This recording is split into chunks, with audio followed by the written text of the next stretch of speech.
Have you ever noticed that there is a voice inside your head? One that never seems to stop talking?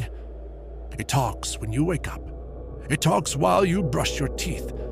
It talks when you lie in bed at night trying to sleep. It comments on everything you do. It judges your actions. It reminds you of the embarrassing moments from years ago. It imagines future problems that haven't happened yet. And the strangest part is this. You didn't choose this voice. You didn't turn it on. You don't remember agreeing to it, yet it feels like you.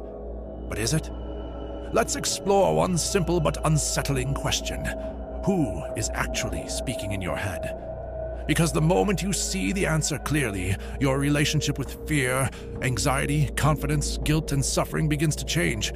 This is not motivation. This is not self-improvement. This is awareness. Let's begin. Right now, as you listen to this video, notice what's happening inside your mind. There may be a voice saying, "This makes sense. I already know this. This feels uncomfortable." Or even, "I should stop watching." That voice is like a commentator sitting in your head, narrating your entire life. When something good happens, it says, "Don't get too excited. This won't last." When something bad happens, it says, "I knew this would happen." It compares you to others. It tells you who is better, who is worse. It reminds you of your failures. Most of the time, you don't question it. You listen. You obey. But pause for a moment and look closely. If you are the voice, then who is noticing the voice? The very act of noticing creates a crack in the illusion. Think back to your childhood. Did you choose the thoughts you were given? Did you decide what to fear? When did you design your beliefs about success, failure, or worth? Of course not. The voice in your head was shaped slowly over years by parents, teachers, friends, society, culture, religion, and past emotional experiences. It learned language. It learned rules. It learned what was praised and what was punished. Once language entered the mind, the voice began labeling everything. Good, bad, right, wrong, me, them. This voice is not evil. It is not your enemy. It is mechanical. It is a survival program designed to protect the body and help it fit into society. But here is the key insight. Something that was programmed cannot be who you truly are. Notice something important. Pain is physical. Suffering is psychological. Pain happens in the body.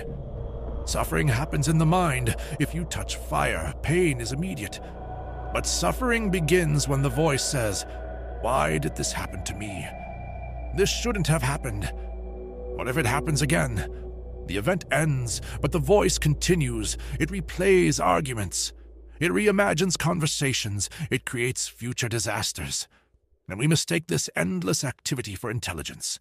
But most of the time, this voice is not solving problems. It is repeating patterns. It keeps suffering alive long after the moment has passed. Here's a simple experiment. Try to predict your very next thought. Pause the video for a moment and try.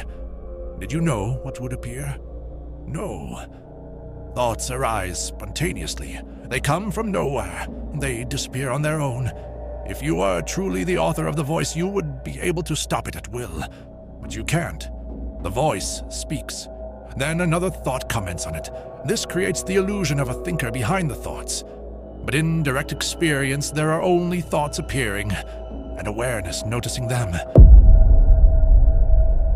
Now we arrive at the most important question. If the voice is something you can hear, then what is hearing it? If thoughts are objects you can observe, then what is observing them? That which notices the voice cannot be the voice itself. Awareness does not argue, it does not judge, it does not narrate, it is silent, it simply sees. The moment you rest as the observer, the voice loses its authority. It may continue to speak, but it no longer controls your actions. The voice feels like you because you have identified with it your entire life. From childhood, you are told, listen to your thoughts, think before you act. Be careful. Slowly, without noticing, you learned to trust the voice more than direct experience. If the voice said you were confident, you felt confident. If it said you were not enough, you believed it. The voice became your identity.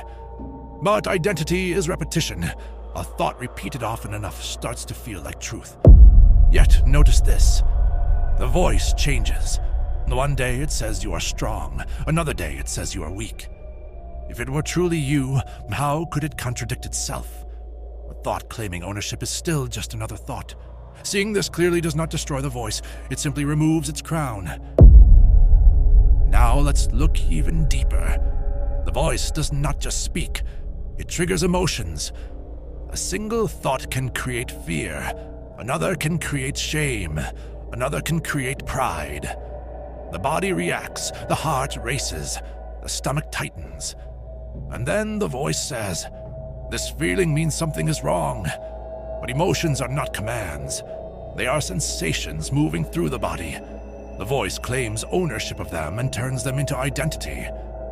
I am anxious. I am angry. I am broken.